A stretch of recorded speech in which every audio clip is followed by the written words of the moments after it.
All right, team, up next on the Second Chance podcast with Jeff Robertson is going to be Freddie Rapina. And Freddie's a 20-year veteran of the Fairfax Police Department here in Virginia, in Northern Virginia, pretty much D.C. Um, but he finished his 20 years and he went on to become a wealth advisor and chartered financial consultant and owns a financial services firm called Opta Financial. Different approach to investing, more of a chess base. You talk about his chess and checkers. We also talk about the power of those influences. And Freddie's one of his defining moments is when he started surrounding himself with more chess players.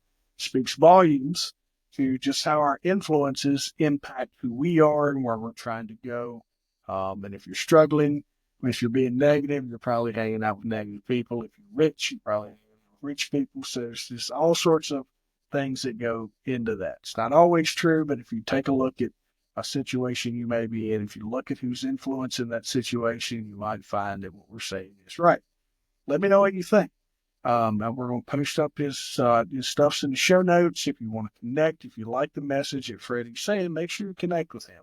I'm probably going to be doing the same myself just because I love his approach and how just how he approaches everyday finance from an investing standpoint and wealth building standpoint as well. Let me know what you think.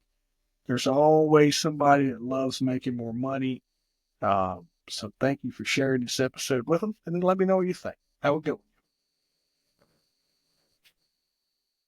Welcome back to the Second Chance podcast with Jeff Robertson. Today's guest is Freddie Rapina, a wealth advisor and chartered financial consultant who transitioned from a career in law enforcement to building a successful financial services firm, Opta Financial. After retiring from the Fairfax County Police Department, Freddie reshaped his mindset, going from an average police officer to a multimillionaire. He's passionate about helping others rethink their approach to wealth, guiding people from traditional middle class financial habits to adopting strategic wealth building practices. Freddie's mission is to show that anyone can achieve financial success by changing their perspective. Welcome. Thank you, Freddie. Oh, thanks, Jeff. Thanks for having me. Appreciate it. Yeah, absolutely. Um, Amazing career. Thank you for your service. All those things. I appreciate 20 years in Fairfax. Yeah. For the folks that are listening, Fairfax is just DC. It is Washington. It is. I live in about 4 hours south of there, where I'm from. We call that Canada. But it's the suburb of DC. So when you're looking at your country's capital or the United States capital, you're pretty much looking. Fairfax is just right there, just south of our nation's capital. So, but thank you for all your service as a police officer. Thanks. I appreciate it. Can you share the key moment that made you shift your mindset toward wealth building? I can. It's a little bit of a story. It's kind of funny though. It was about 2012, 13, somewhere in there. We had young kids, and my wife and I decided to take a vacation without the kids and went to Miami. Left them with the grandparents, went to Miami, and for whatever reason, we picked like the worst week to ever go to Miami. It was cold in Miami, and I mean like legit cold. I don't mean like Florida cold, which is like 70 degrees. I mean like it was legit cold. And so we couldn't go to the beach or anything. We still had fun, and we decided to take this double-decker tour bus of Star Island. And for those of you who don't know what Star Island is, it's like this little island off the Biscayne Bay, and has a lot of celebrities live on it, a lot of wealthy people. And you're literally on this double-decker tour bus. We were the youngest people on the bus by about 30 years at the time. We were in our early 30s. It was like, yeah, very high percentage senior citizens. And so we're going around this island, and the tour guide on the microphone is describing the houses and who lives there. And like, this is Will Smith's house, this is Shaquille O'Neal's house, this is Elizabeth Taylor's house. All these mansions are huge, right? But then we get around the back side of the island, and it was one house that just dwarfed all the other houses. It was huge. It was like the whole back side of the island. And everybody's like, whose house is this? And the tour guy said, well, if I said his name, you probably wouldn't know who he is. But if you look at the palm trees, they are the tallest and the stiffest on the island. This is the house of Philip Frost, the inventor of Viagra. And the bus there was a bunch of chuckles, like low grade chuckles, like, everybody's like kind of laughing. But then this one guy, about 65 years old, stands up in the back of the bus and he screams as loud as he can, "He deserves every bit of this house." And the whole bus started erupting in laughter, cheering, clapping, little old ladies clapping. It was the most awkward thing ever for Yeah. my wife and I. But that's when it hit me. So these people, everybody on the bus is far less, financially secure as Philip Frost. Philip Frost, just buku money, right? Huge house. And nobody was mad at him for it. Nobody was upset that this person had so much more than they had. And the reason, I believe, is because Philip Frost brought value to their lives, especially that guy at the back of the bus. So I realized, well, if you just bring value and even a great amount of value, people aren't envious or jealous of your success and they're genuinely happy for you. It's when you're taking and making revenue off of other people's suffering somehow, that's when where the problems arise and, the hatred kind of comes. So I decided, I'm going to start the firm. We're going to make sure I bring maximum value, and build wealth for myself and my family and not be apologetic for it. As long as I can look at myself in the mirror and say, I'm bringing value to other people's lives.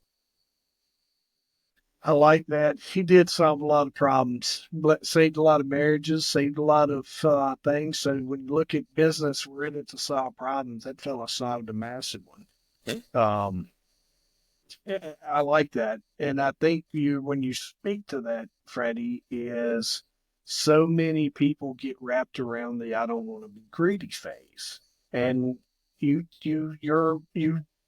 take your eraser and you wipe that right off the board within the first few minutes of our conversation. And that's you. I just get in a rabbit hole for a second, but doing business coaching and helping people just start businesses. And one of the first things that people come in is they figured out how to give all their money away before they made their first dollar because they have this amount of guilt that they're going to succeed.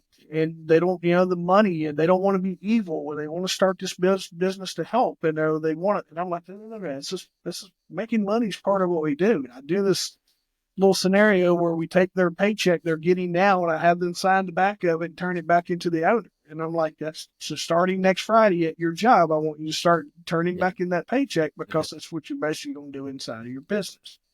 I'm really glad you kicked it off exactly like that. Yeah, I mean, if money doesn't change you, it amplifies who you are. If you are a jerk and you somehow come into a lot of money, you'll look at it as license to be a bigger jerk. If you are selfless and you are thinking of others and being of service, that same amount of money will allow you to be even a bigger source of service for other people and bring even more value to other people. Yeah, no, absolutely. How did your experience in law enforcement influence your approach to finance? Um, I just oh,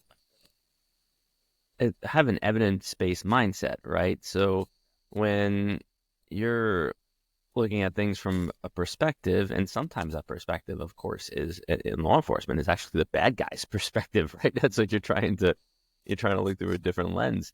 Um, and I started looking at finance a little bit differently than I felt like a lot of people were, and I felt like there was this almost like this do as I say, not as I do element to finance. I also felt there was a little bit of a paternalistic um, kind of I don't when you think of not, and this doesn't come from a position of like, oh, they're trying to screw you over. It's like just people are not doing what the financial institutions are doing. The financial institutions, and I feel like the financial institutions are saying, "Oh, don't do what we do. It's too hard for you. You're like you'll this is leave it to the adults, and just play what I call checkers, and let us play chess, and we'll give you some of that return." And I I want people to understand that there are two games, and if you want to become wealthy, you have to do what wealthy people do, and what wealthy companies do, and what wealthy municipalities do. Um, and sometimes those things they kind of fly in the face of what those same institutions are telling people to do, right? Yeah. But it's not all the time. It's not for their benefit, right? Sometimes it's yeah. Some people shouldn't play chess, Yeah. right? But I want people to, and a lot of people should just stick to checkers and play checkers well. But I want them to understand that there are two games out there, and if they want to switch to chess, they can. What you touched on this, but what are some of the biggest misconceptions people have about wealth building? Um, well, one misconception is that you can save your way to wealth. Yeah. Nope, won't happen. In my opinion, won't happen. Good luck. Um, you can save your money. I don't care what you're saving your money in, or how you're doing it, what you're buying, what financial product, what financial vehicle. I don't. It doesn't matter to me. It's not going to happen. Um, and to give evidence to this, we can look at the stock market over the last month. Right, we've hit all time highs here in 2024. Um, and who became wealthy? Who was able to like just pack up and you know retire and not work anymore? And so um, it's the market is great. Saving money is great. It's definitely like a part of the process. It's just not the process. Um, and compound interest, in my opinion, is a misconception. Yeah. All right. So, not that compound interest is wrong. Compound interest is math. It's irrefutable. But human beings just don't live long enough for compound interest to work the way people want it to work. So, my joke, I put in my book that if you lived 900 years like Yoda lived, compound interest would be great. By your 400th year, you're doing awesome, right?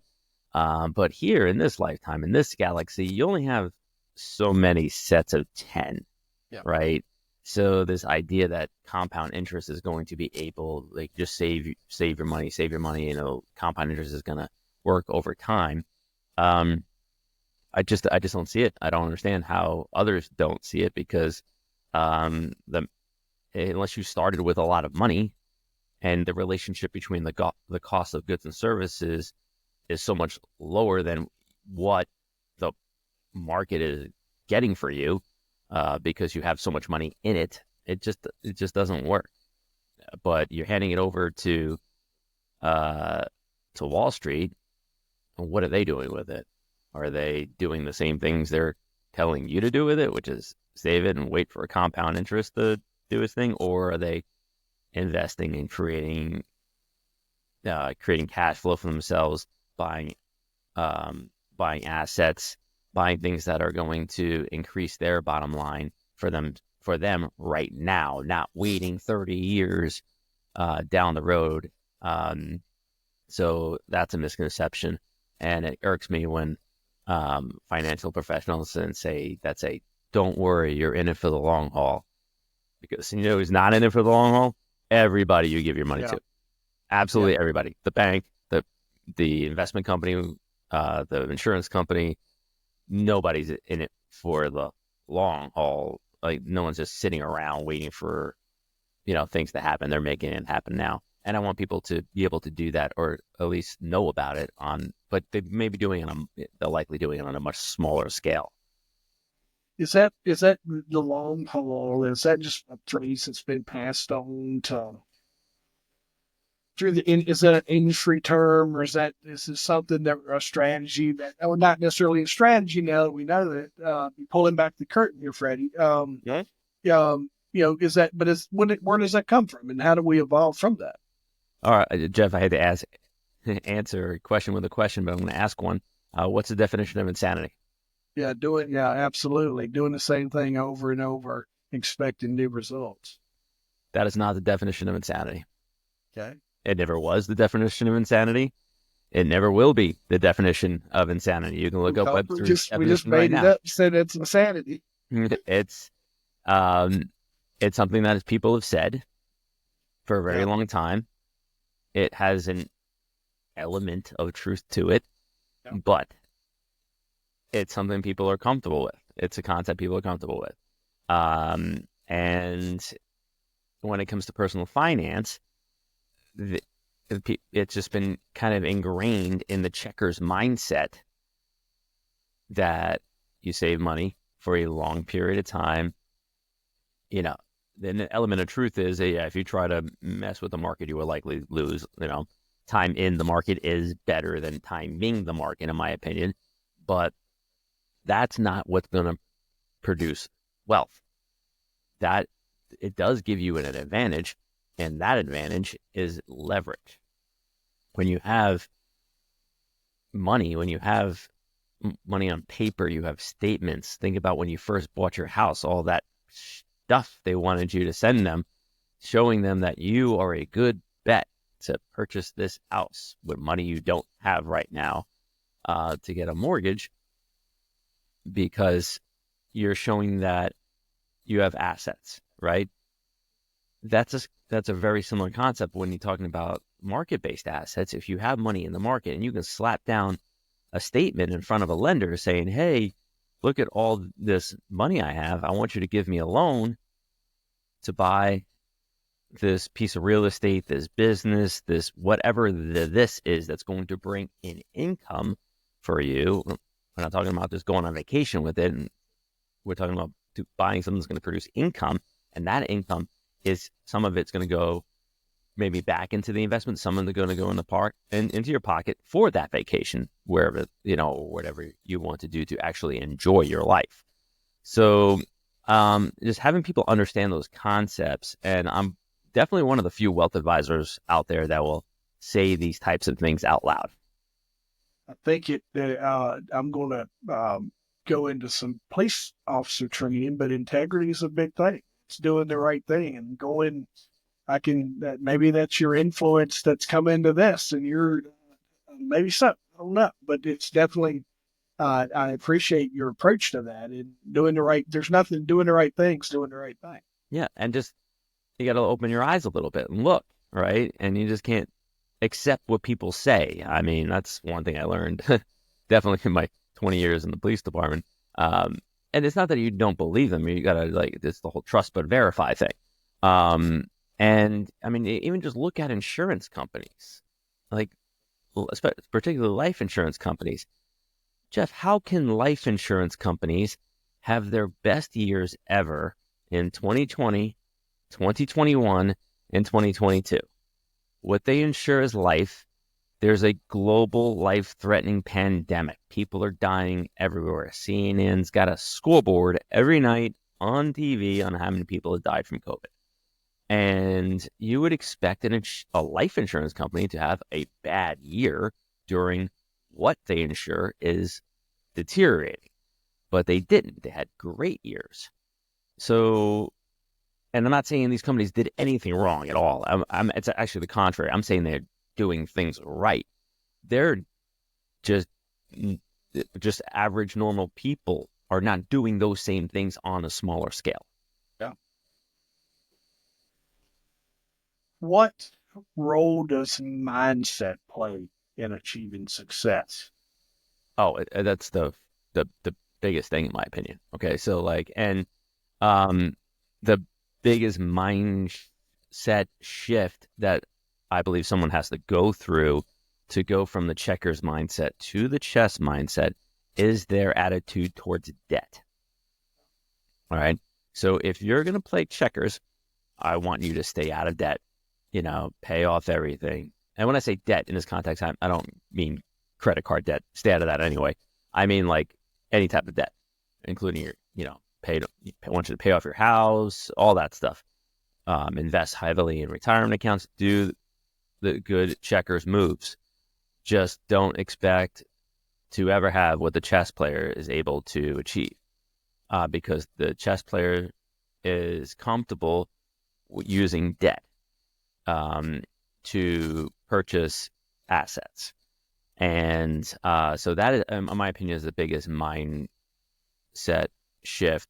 Right after that would be taxes. Your attitude towards taxes would have to change. If you're in that checkers mindset, you're like, you hate paying taxes. Well, everybody's paying taxes. But you're thinking there's no way for you not to pay taxes or not to pay as much taxes. If you're in the chess mindset, you're doing the things that the government wants you to do in order to get your tax bill lower. And you're willing to do those things. The United States tax code is awesome. It's basically, remember the entertainment book? Mm-hmm. It's like the coupons. I used that when I was a rookie police officer making like $37,000 a year and couldn't even afford to go out on dates. It's almost like a big giant coupon book. But you, as like the entertainment book, you had to go to that particular restaurant to get the discount, right? You couldn't just go to any restaurant to get the discount. So yeah, the government's saying like, if you go here and you use your money in this way, here's the coupon off of your taxes. So people need to have a different mindset towards taxes as well. And it's but once you do, and you are able to change your mindset towards wealth building, it actually happens faster than you think. Yeah. There are some growing pains. Don't get me wrong. There's some things that no one's gonna like at first, but once you get over that and you start really building wealth, and you see those multiplication factors come through, and it doesn't take a whole lot more to make everything better in your life. When I'm talking about like not worrying about, in my case, travel baseball expenses and competitive cheerleading expenses, and reasonable vacations and all that kind of stuff, all the stuff you used to like save for and worry about. It's like, no, whatever, we're gonna do it. Because financial freedom, in my opinion, is having the resources and the income to do what you want with who you want whenever you want. Now, you touched on a couple financial mistakes that spill over out of mindset. What are some other just common financial mistakes you see people making? Well, the financial mistake is leaving it to other people. Like, instead of like I get this question a lot, right? I have, let's say it's somebody who's really trying to better themselves, but they don't know what to do, right? And I'll say something like, I have $10,000. What should I invest in? And there's only one answer to that, in my opinion, and that's yourself. Whatever Jeff's gonna do whatever Jeff can do with $10,000 to make Second Chance Podcast as big as it possibly can be, and bring in more revenue, way more than $10,000, right? But just putting that $10,000 in the market, in the bank, and some kind of investment, that's not likely going to have the same return as if you take control of your own life and do something that's going to improve your circumstances, not leaving it to other people. But and not that investing in the market is bad. You're talking to somebody who makes a living by having clients that invest in market-based assets, but we just don't stop there. We want people to do those strategies that are going to help them advance. You touched on that, but how do you coach your clients through that mindset shift from security to growth? Yeah, I mean it can be tough sometimes when you're talking to somebody because they want the uncommon results by doing the common things sometimes, and that's not the way it works. It's never been the way it works. If you want uncommon results, you have to do uncommon things. And I hear it all the time, like, well, don't most people do this? And I say, yeah. Do you want what most people have? Because if you want what most people have, this is exactly what we'll do. But that's the result you should expect, not like some crazy different result. So getting them around that, and also getting them, as you touched on earlier in the show, that they deserve it. Like they deserve to have that kind of lifestyle. They shouldn't feel guilty about it. They shouldn't feel like that if they were successful, that people would think less of them somehow. And that can get in the way too. Also, the other usually goes hand in hand with that is stop taking financial advice from people who love you. That is probably the hardest mindset shift, even above the other ones. It's hard to get out of. If somebody's not where you want to be, then don't take the advice from them. It doesn't mean they're bad people. They're probably awesome people. They're just coming at it from a different place, and there is usually a place of love where they're worried about somebody making a mistake or being disappointed or even losing money, of course. But it's their fears being projected on that person. And so that is that's a hard thing. So if you want to play chess, start getting around chess people and chess players, and also have a chess financial advisor and chess tax person, and people who are encouraging of doing the uncommon things to be able to get uncommon results. You touched on it. I had that conversation earlier this morning with someone in business, and they were going through their scenario, and finally they were told me all the things they had done, and I was like, "It's like, well, what do you think?" And I go, "Quit asking your friends; they're always going to tell you yes, and they're going to tell you it's a great idea." And I said, "Let me ask you a question: how many of your friends have bought from you?" And he was like, "None." It's like they're giving you the best advice, but they're generally your last patron. So find those people. It's great advice. For the folk listening to what Freddie said there is finding the right people. But, sometimes, Freddie, when you look, you can't work out. You're speaking to a police officer, former police officer. We don't process, and a lot of folks think that picking up the phone and calling Freddie, that they need way more money than they have on hand. But what is, is there something that we can speak to that's going to speak to that person who's listening to this is like, I'm too broke to call Freddie. I don't have enough to have a financial advisor, which I think leans into keeping more of us broken where we are. Is that something that we can help bring these folks and wrap our arms around them in this message? Yeah. That's why I don't say checkers is bad. Yeah. And sometimes you have to play checkers first, and you have to play a good game of checkers first before you switch over to chess. And for a lot of people, they should do that if they're in that place where they need to, kind of get their stuff together, right? Get into a better place, get a better foothold.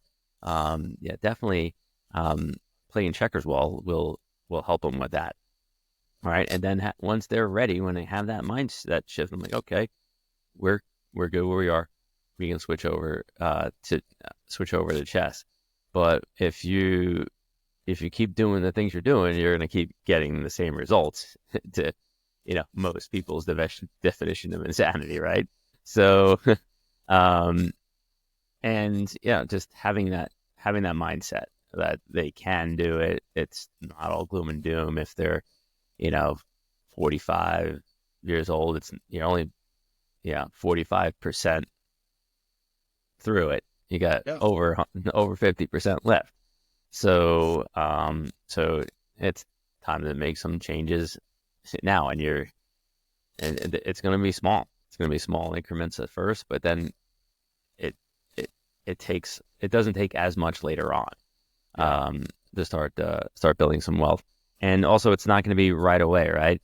I'm sure you've been on a domestic call where a situation took like 10, 15 years to deteriorate, and the person's looking for a solution in the 5 minutes or 10 minutes you're there, and that's not how it happens, right? It's not how a good solution comes. You can help, right?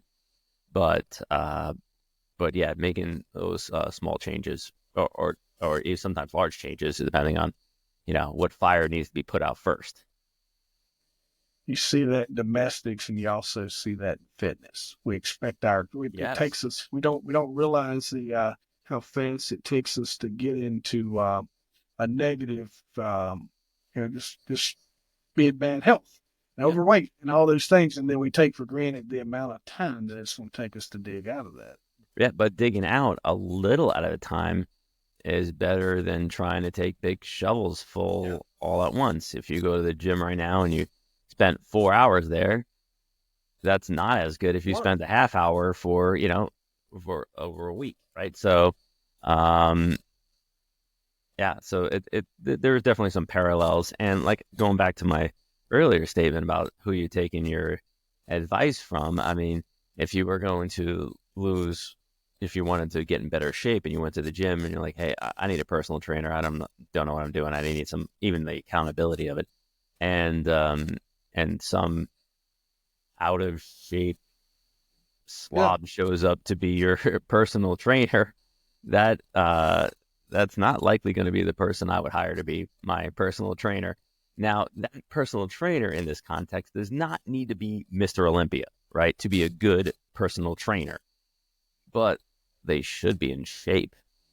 They should look like they take their own advice. And unfortunately, especially in finance, there's like 300,000 licensed financial advisors in the country or something like that. I looked up recently. If they were all giving great advice, the wealth gap in the United States wouldn't be expanding; it would be shrinking. Yeah. So yeah, we got to change some stuff up and look at things differently. You hit it on the head right there, man. There's a lot of people trying to address the problem, and only and if that was the case, if we'd all be rich, right? We'd all be hanging out in the big houses in Miami. And if you walked up to somebody at the boat show in Miami, in your example, and you walked up to them and you said, let's say it's like a $25-30 million yacht, right, with a helicopter on it. Those you'll see them there. And you walked up to them and said, "Hey, how did you afford this, $30 million yacht? This is awesome." That person's not going to respond with, "I fully funded my IRA. I bought a well-diversified mutual fund. I had 6 months of emergency funds sitting in the bank ready to go." Like these, I bought some policy. Like this is not going to be the answers, right? They're going to be completely different answers. But this is what you're going to hear from a lot of standard checkers financial advisors out there, right? And but it depends on what you want. Freddie, you probably, and I want to take it down this path real quick, just for value your time. You probably were the recipient of VRS. You got 20 years in. I don't know if you had in the city, you may have had a pension, so you may not have VRS. But as a police officer, you're told, hey, work 20 years, and it'll be all worth it. Yeah, and there is some truth to that. I mean, it was the pension's great. Don't get me wrong. And getting paid not to go to work there is totally working out for me. But if you want more than that, you have to do things different, right? I didn't dislike my time with the police force or anything like that. There's a long time. They're $1 million memories I wouldn't give a dime to relive, though. But yeah, just you got, if you want, I got around chess players. That was, and my mindset was completely changed. And once that happened, I was able to take some steps to see the improvement right away. I like that. You changed your influences. Okay. Yeah. Freddie, real quick. Okay. You come up through 20 years and in the finances. Give me a little, let's for our audiences, tell us a little bit about your background and coming up. And did you go to college and all those things? I did. What was little Freddie gonna be when you was a kid? Oh man, I wanted to be a corporate attorney. Yes. Then I went to Belmont Abbey College in Charlotte. I was a pre-law person there, pre-law candidate. And then I decided to go to grad school at the University of New Haven for a year. And then I was going to go to law school. And the police department was hiring. I thought, hey, I'll go join the police department. I'll go to Catholic law school in D.C. and everything's going to be great. I'll be a corporate attorney in no time. And then I started realizing how much most attorneys made. And that was not what I expected. So I enjoyed, I was able to take advantage of the good things about the job. Yeah. And not focus on the negatives. But I wanted to change. I wanted to get back to what I enjoy. And that is talking about finance and baseball. Those are the two things I really, really enjoy talking about. And I get to do this every day where I talk about finance. And then in the afternoons, I'm at the ball field with my son and my life is awesome. How old is your son? He's 13. So that's my son's 15 and equally spend my daughter's 12 and we spend a lot of time at the ball field. So we share the same passion there. Freddie, did I miss anything? Too. Yeah. What, did I miss anything before we wrap up? No. Tell me this. There's a lot of interest that's going to come out of this. And who is your ideal client? If there is one, who is your ideal client? Who would you like, and how can these folks reach you, Freddie? I would say two. I have two ideal clients. One ideal client is that person who has saved a lot and they feel like they've done everything the proverbial they told them they should do, and they're not feeling it. They're like, why aren't I'm making this much money? I've saved this much money. Why do I feel like I'm always, still in trouble or one AC unit away from disaster? Like, what's going on here? So that's a good client. And the other one is somebody who wants to invest in other things besides the market, wants to invest in real estate, wants to invest in businesses, but their checkered mindset financial advisors try and always talk them out of it. And they want to work with somebody who's going to work with them and likely try to talk them into investing in those types of assets if it is right for them. And they can reach me. I go to my website, optafinancial.com. It's optafinancial.com. If they want to learn more about me, they can also read or listen to the book Playing the Wealth Game. It's on Amazon. It's on Audible. um, and learn a little bit more about my views and how I see all of this. And I can just guarantee them that's going to be a little bit different than what they hear other financial, advisors say. Yeah. Which I think is leans into what we want. We want that. Um, we want that fresh view and those things. You said a couple things that really resonate, and one of them is something that I speak to as we're closing up here. Freddie's a police officer, passionate, or was a police officer. And as he's moving into where he's trying to go, he changes his influences. And he found those chess players that he wanted to play with. And I was taught, and a couple of my mentors, we use it all the time now, is you're going to be a product of the 5 people you let influence in you. And if you're broke, guess what? You're probably hanging out with broke people. And if you're moving in the right direction, your business is being successful, your money's flowing. Generally, if you look around and do an inventory, you got the right key people in your life that's helping moving you forward. So I didn't want for folks to overlook that. And through Freddie Rapina and his successes, is he's been able to take advantage of making sure that he creates the right relationships as well, man. I can't thank you enough for taking a few minutes to come in and just tell us more about what you do, um, and just for me to get to meet you through this platform. Thanks, Jeff. I appreciate it. Thanks for having me on. And Yeah, anything, I'm always absolutely. around. All right, Freddie Rapina on the Second Chance Podcast.